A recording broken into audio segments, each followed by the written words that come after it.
ఈరోజు వైఎస్ఆర్ కడప జిల్లా చరిత్రలో ఒక ముఖ్యమైనటువంటి రోజు. ఈ రోజు నుంచి రాజంపేట డివిజన్లో ఉన్నటువంటి 4 మండలాలు ఈరోజు కడప జిల్లాలో విలీనం అవటం జరిగింది. అంటే ఇప్పటివరకు అన్నమయ్య జిల్లా పరిధిలో ఉన్నటువంటి రాజంపేట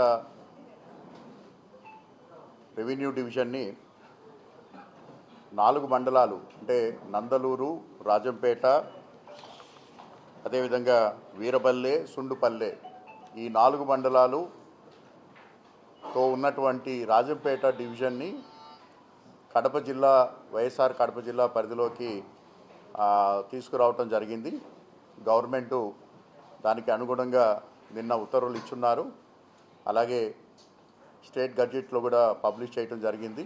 అలాగే నిన్నటి రోజున మన జిల్లా గజెటర్లో కూడా పబ్లిష్ చేయడం జరిగింది. ఈ రోజు నుంచి ఈ రాజంపేట రెవెన్యూ డివిజను వైఎస్ఆర్ కడప జిల్లా పరిధిలో పనిచేస్తుంది.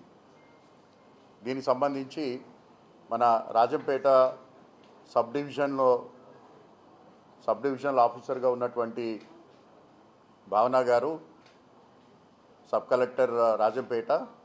So will continue as the sub collector for the Rajampet newly card Rajampet division. ఎందుకంటే దాంట్లో ఉన్నటువంటి రైల్వే కోడూరు తిరుపతి జిల్లాకి మెర్జ్ అవ్వటం జరిగింది. రిమైనింగ్ మండల్సు అలాగే మీ అందరికీ తెలుసు రాజంపేట కాన్స్టిట్యుయెన్సీలో 2 మండలాలు అంటే ఒంటిమిట్ట, అదేవిధంగా సిద్ధవటము మన కడప జిల్లా పరిధిలో ఉండటం జరిగింది ఇంతకుముందు కూడా.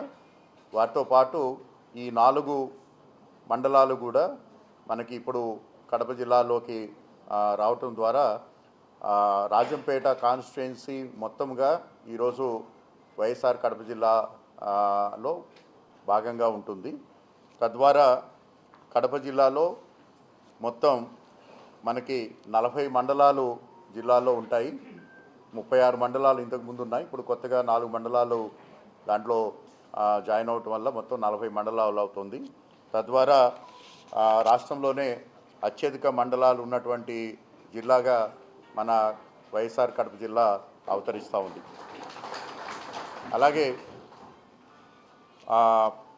ఈ 4 మండలాలు కూడా మన కడప జిల్లాలో కలిసినందు ద్వారా మన జిల్లా యొక్క పాపులేషను మనకి ఇంతకుముందు 20,30,000 జనాభా ఉన్నది. సుమారుగా 2,70,000 మంది జనాభా పెరుగుదల వల్ల సుమారుగా 23 లక్షల జనాభాగా మనకి రావటం జరుగుతూ ఉంది.